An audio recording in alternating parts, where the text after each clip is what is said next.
গুৰুজনাৰ জন্মস্থানত মুখ্যমন্ত্ৰীৰ গৰ্জন শুনা গ'ল। অচিনাকি মানুহক আমি শান্তিত থাকিবলৈ নিদিওঁ, অচিনাকি লোকক মাটি বিক্ৰী নকৰিব, অচিনাকি লোকক চাকৰি নিদিব, অচিনাকি লোকক জাতিৰ বৰঘৰত সোমাবলৈ অনুমতি নিদিব। এই মন্তব্য মুখ্যমন্ত্ৰী হিমন্ত বিশ্ব শৰ্মাই হাজিৰাটো বটদ্ৰৱা প্ৰকল্প উদ্বোধন কৰিলে কেন্দ্ৰীয় গৃহমন্ত্ৰী অমিত শ্বাহে। আৰু সেই বটদ্ৰৱাতে মুখ্যমন্ত্ৰীগৰাকীৰ পুনৰ এই হুংকাৰ।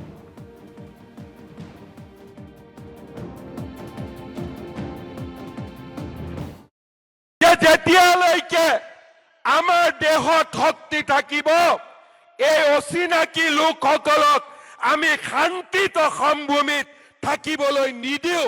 অচিনাকি লোকক মাটি বিক্ৰী নকৰিব, অচিনাকি লোকক চাকৰি নিদিব আৰু অচিনাকি লোকসকলক জাতিৰ বৰঘৰত সোমাবলৈ অনুমতি নিদিব। মই বাৰে বাৰে ৰাইজক কৈ আছো যে ৰাইজ, অসমীয়া জাতি আজি সংকটেৰে পৰিপূৰ্ণ।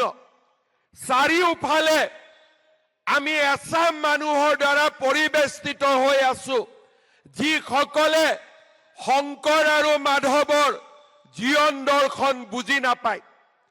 কেইদিনমান আগতে মই ভাৰতীয় জনতা পাৰ্টিৰ কাৰ্যনিৰ্বাহক সভাত কৈছিলো যে আমি সাৱধান হ'ব লাগিব। আমি সকলোৱে বুজি পাব লাগিব যে আমাৰ গুৰু শংকৰ আৰু মাধৱ আছিল, শংকৰ আৰু আজান ফকীৰ নাছিল।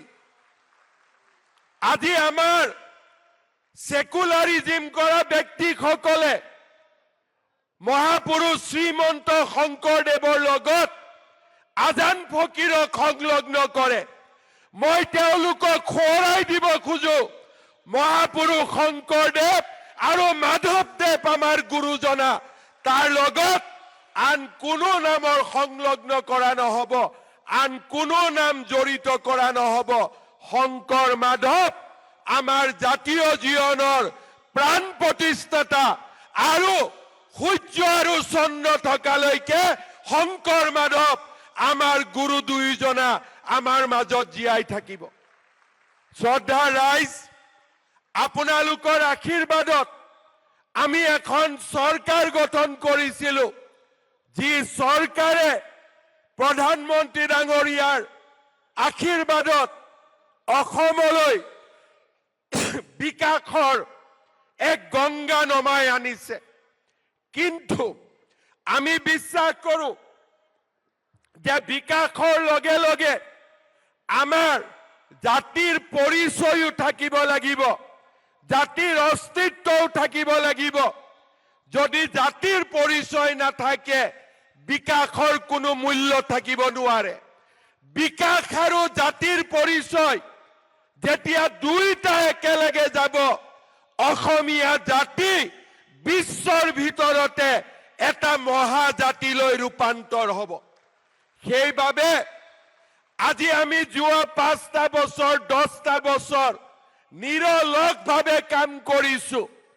আপোনালোকে জানি ভাল পাব, অসমৰ সত্ৰ, অসমৰ বনজ, অসমৰ ভিজিআৰ পিজিআৰ, এই গোটেইবিলাকত আজি আমি সেই অচিনাকি মানুহসকলক উচ্ছেদ কৰি 1,45,000 বিঘা মাটি আজি আমি জাতিটোৰ বাবে মুকলি কৰিছো।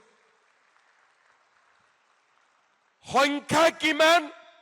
1,45,000 বিঘা। কিন্তু এতিয়াও কৰিবলৈ বহু দূৰ বাকী আছে।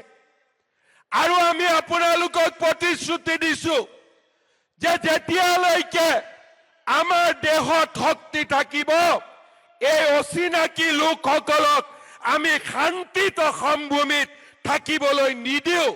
এই সংকল্প আজি বৰদোৱা থানৰ পৰাই মই ল'ব বিচাৰিছো। শ্ৰদ্ধা ৰাইজ, আমি জাতিক নিৰ্মাণ কৰিব লাগিব।